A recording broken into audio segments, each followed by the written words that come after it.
إن الحمد لله نحمده ونستعينه ونستغفره ونعوذ بالله من شرور أنفسنا ومن سيئات أعمالنا من يهد الله فلا مضل له ومن يضلل فلا هادي له وأشهد أن لا إله إلا الله وحده لا شريك له وأشهد أن محمدا عبده ورسوله أما بعد فإن أصدق الحديث كتاب الله وخير الهدي هدي محمد صلى الله عليه وسلم وشر الأمور محدثاتها وكل محدثات بدعة وكل بدعة ضلالة وكل ضلالة في النار. Assalamu alaikum wa rahmatullahi wa barakatuh, mes chers frères et sœurs en islam. En ce mois béni du Ramadan, où la spiritualité illumine nos journées, où la générosité remplit nos cœurs, Trésor de la foi vous invite ce soir à une nouvelle escale spirituelle. Alors que nous cherchons avec ferveur la lumière et la sagesse dans les récits du passé, laissez-moi vous conter une histoire simple en apparence, mais tellement riche de sens. Fermez les yeux un instant. Imaginez la chaleur accablante du soleil, la soif qui vous brûle la gorge, la faim qui vous tenaille le ventre. Dans ce moment d'épreuve intense, choisiriez-vous de faire face à la détresse d'un autre être vivant ? Ce soir, ensemble, nous allons explorer le récit poignant de l'esclave et du chien. Une histoire qui nous parle avec force de don de soi, de confiance absolue en Allah et d'une générosité qui dépasse et de loin tout ce que l'on pourrait imaginer. Installez-vous confortablement, préparez vos cœurs à être touchés et laissez Trésor de la foi vous emporter dans ce nouveau voyage spirituel. Imaginez la ville de Médine, baignée sous un soleil de plomb, un soleil brûlant la peau et qui assèche l'air. Et au milieu de cette chaleur intense, un homme marche. C'est Abdallah ibn Ja'far, un compagnon célèbre du prophète sallallahu alayhi wa sallam, connu de tous pour son immense bonté. Partout où il va, Abdallah répand la générosité. Ce jour-là, alors qu'il se promène aux abords de la ville, son regard est attiré. Tiens, qu'est-ce que c'est ? Un verger ? Un havre de paix verdoyant, un îlot de fraîcheur bienvenu sous cette chaleur accablante. Abdallah décide de s'y arrêter un moment. Il entre et s'assoit à l'ombre douce des palmiers, écoutant le léger murmure du vent dans les feuilles. Tranquillement installé, il observe autour de lui. Et soudain quelque chose capte son attention. Au loin dans le verger, il aperçoit un homme au travail, un esclave abyssin. On le voit peiner sous le soleil. La fatigue se lit sur son visage. La sueur ruisselle sur son front. Pourtant, malgré l'effort et la chaleur accablante, l'esclave travaille avec courage sans se plaindre. Les heures passent. Enfin midi sonne. C'est la pause. Le moment de souffler un peu.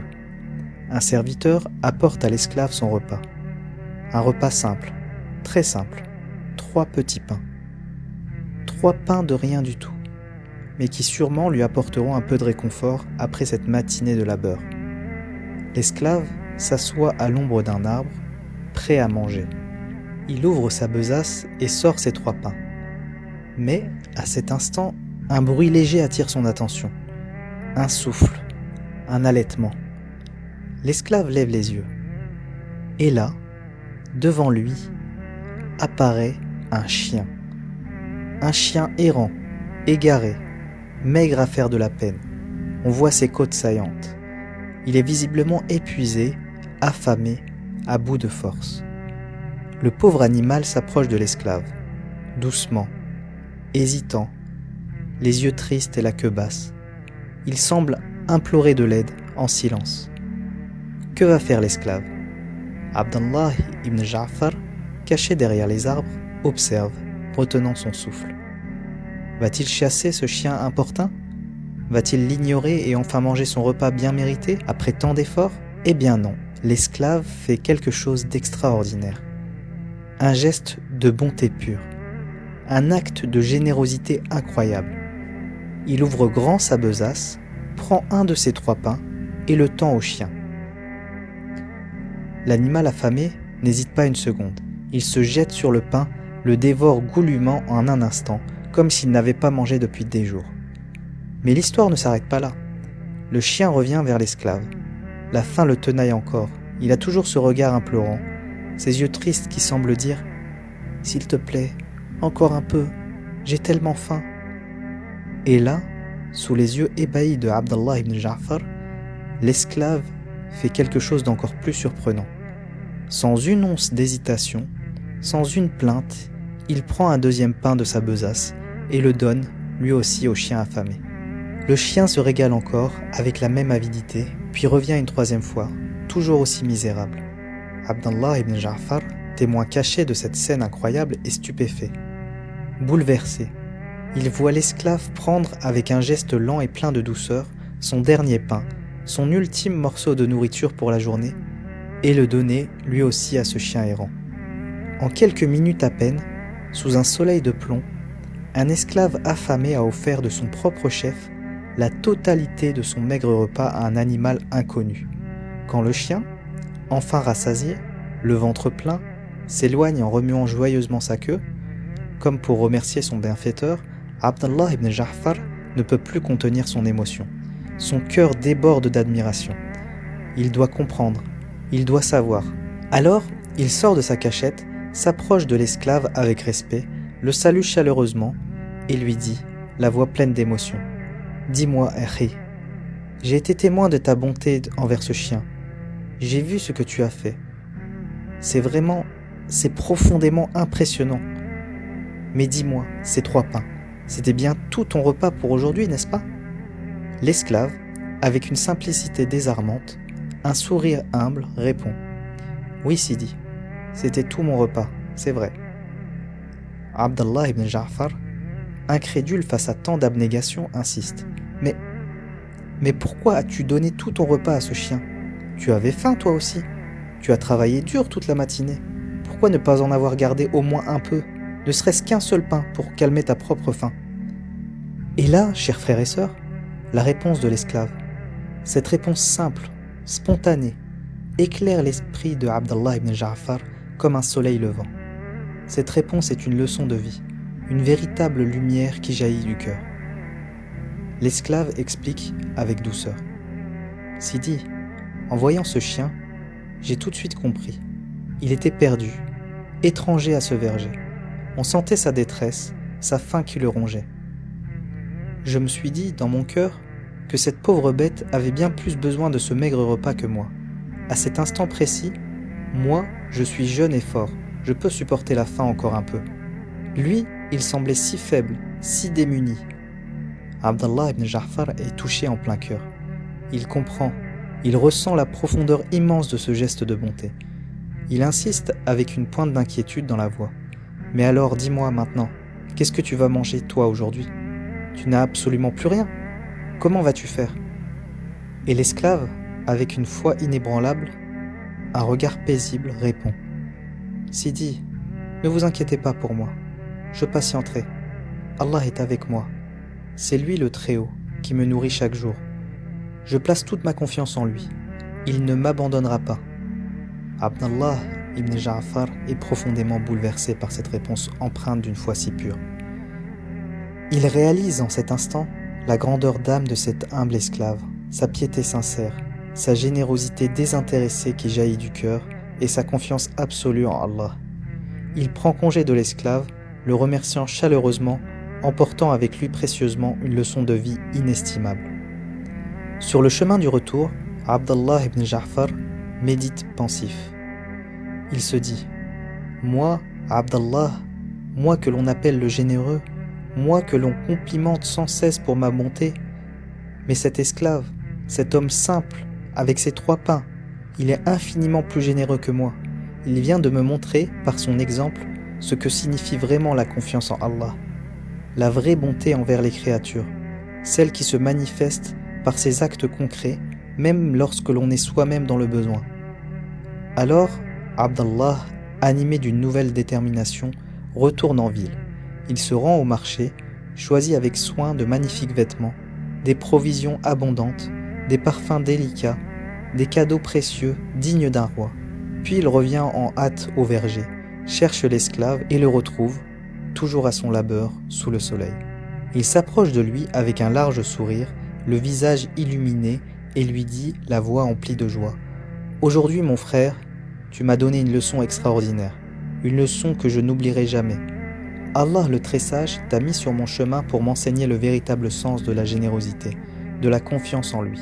Alors, en signe de gratitude, accepte ses humbles présents. » Et il lui offre tous les cadeaux magnifiques qu'il a apportés. Mais ce n'est pas tout. Abdallah ibn Ja'far, le cœur débordant de reconnaissance, ajoute, avec un geste ample vers le verger: « Et surtout, écoute bien ceci. Sache que pour te remercier de cette leçon inoubliable, j'ai décidé de racheter ta liberté. À partir d'aujourd'hui, grâce à Allah, tu n'es plus un esclave. Tu es un homme libre. Et ce verger, dans lequel tu as tant peiné, je viens de l'acquérir, et je te l'offre à mon tour. Il est à toi désormais. Il t'appartient en pleine propriété, en récompense de l'enseignement précieux que tu viens de m'apporter. » L'esclave, en entendant ces paroles incroyables, reste bouche bée, abasourdi. Il n'en revient pas. Son cœur se remplit d'une émotion indescriptible. La générosité d'Allah manifestée à travers cet homme bon est tellement immense, tellement inattendue, inimaginable. Comment 3 simples pains, 3 pains offerts avec un cœur sincère, ont-ils pu lui apporter une si extraordinaire récompense?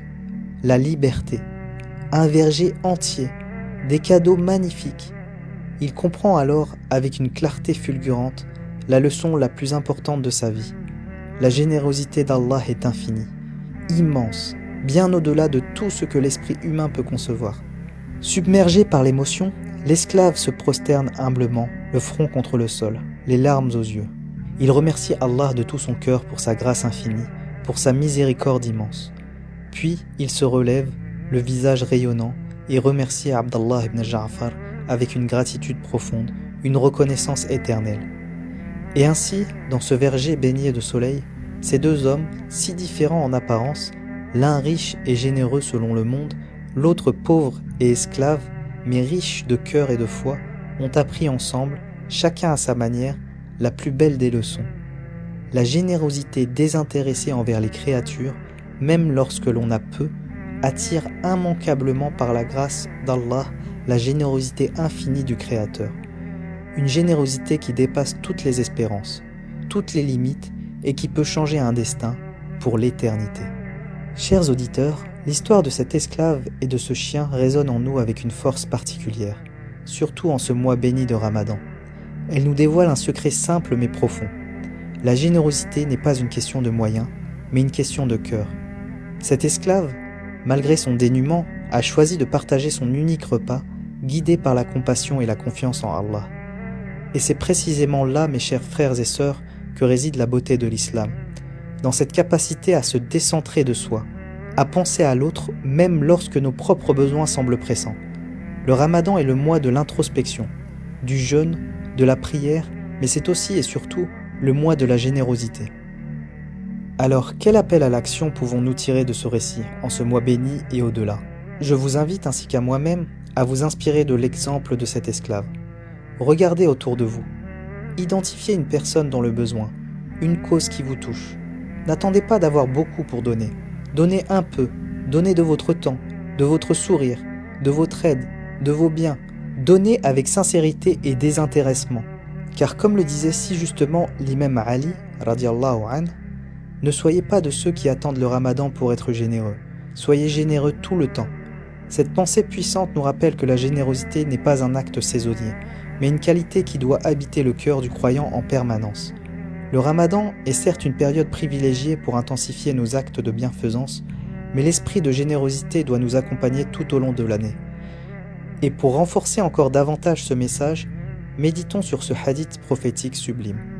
Le croyant ne rassasie pas son ventre tandis que son voisin a faim, rapporté par Al-Bukhari. Ces paroles du prophète Mohammed sallallahu alayhi wa sallam nous interpellent directement. Elles nous rappellent la responsabilité que nous avons envers notre prochain et l'importance de ne pas rester indifférent face à la souffrance et aux besoins qui nous entourent. Que ce Ramadan soit pour nous l'occasion de renouveler notre engagement envers la générosité, de la faire rayonner dans nos vies, dans nos familles, dans nos communautés. Que l'histoire de l'esclave et du chien soit une source d'inspiration constante, un rappel que même le geste le plus humble, posé avec un cœur sincère, peut attirer la miséricorde et la récompense infinie d'Allah. Alors, chers frères et sœurs, soyons généreux, soyons bienfaisants, soyons des trésors de la foi, rayonnant de bonté et de compassion. Qu'Allah agrée nos actions, pardonne nos manquements et nous guide vers le chemin de sa satisfaction. اللهم صل وسلم على نبينا محمد ربنا ولا تحملنا ما لا طاقة لنا به واعف عنا واغفر لنا وارحمنا أنت مولانا فانصرنا على القوم الكافرين اللهم انصر إخواننا المستضعفين في غزة وفي كل مكان اللهم إنا أسألك علما نافعا ورزقا طيبا وعملا متقبلا رب زدني علم يا مقلب القلوب ثبت قلبي على دينك اللهم أحسنت خلقي فأحسن خلقي اللهم إنك عفو تحب العفو فاعف عنا اللهم اغفر للمؤمنين والمؤمنات اللهم اغفر لي ولوالدينا وارحمهما كما ربياني صغيرا ربنا آتنا في الدنيا حسنة وفي الآخرة حسنة وقنا عذاب النار سبحانك اللهم وبحمدك أشهد أن لا إله إلا أنت أستغفرك وأتوب إليك لا إله إلا الله وحده لا شريك له له الملك وله الحمد وهو على كل شيء قدير سبحان ربك رب العزة عما يصفون وسلام على المرسلين والحمد لله رب العالمين